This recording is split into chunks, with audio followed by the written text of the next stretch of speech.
Everybody's heard the tale of Frankenstein.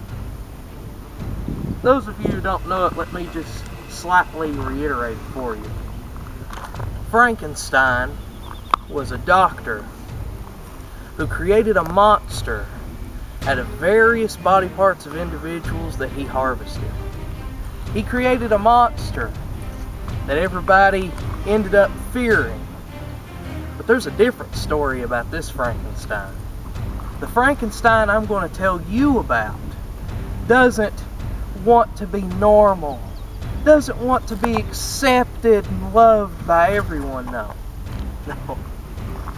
The Frankenstein monster I'm going to tell you about is one that knows it's a monster. He knows he's a monster, and he wants to destroy everything. Everything and everyone.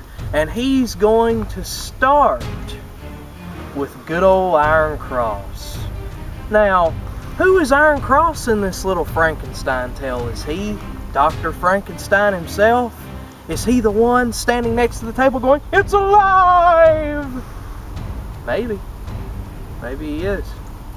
Maybe he's the one that watched as the hand twitched and rose up.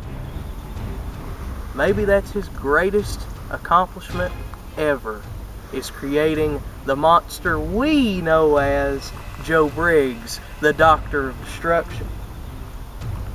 But in this story, there's a third party. Yes, in this story there's a third person who enters the limelight. And who is that? That's me. You see, the Doctor of Destruction, Joe Briggs, he may have waltzed into Samson's gym, and he may have trained with the Iron Cross and was trained by the Iron Cross, and maybe he knows all the holds and all the moves and all the counters and so on and so forth, and that's great. But you see, the Doctor of Destruction didn't go all about this alone.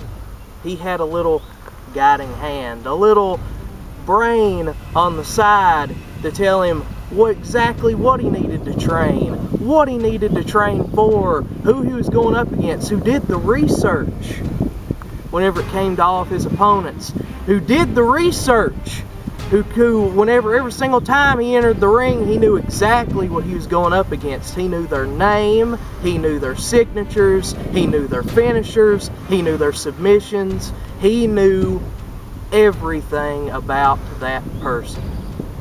Good example is good old Ben Hatfield. Whenever it was first told that Ben Hatfield would be stepping into the ring with Joe Briggs, guess who went out and did his research? That was me.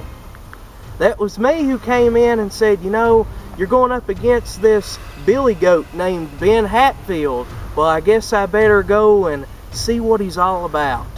And I wasn't impressed. Wasn't impressed at all. As soon as I seen exactly what he could do and saw all of his limitations, I knew exactly that Joe Briggs wouldn't have a problem. And this Saturday, Joe Briggs isn't going to have a problem either. Because not only have I did the little bit more research and delved a little deeper into the psyche of the Iron Cross, but this is a man who watched you do everything face up. He's seen all of your moves and all of your holds, and he's seen how you talk and how you walk, and how you come to the ring in your big robe and you hand out your books. Oh, look, I'm the Iron Cross. Everybody look at me. I'm from the kingdom of heaven. Really? I don't think you're from the kingdom of heaven. Oh, no. You, Iron Cross, are a mere mortal man. That's all you are.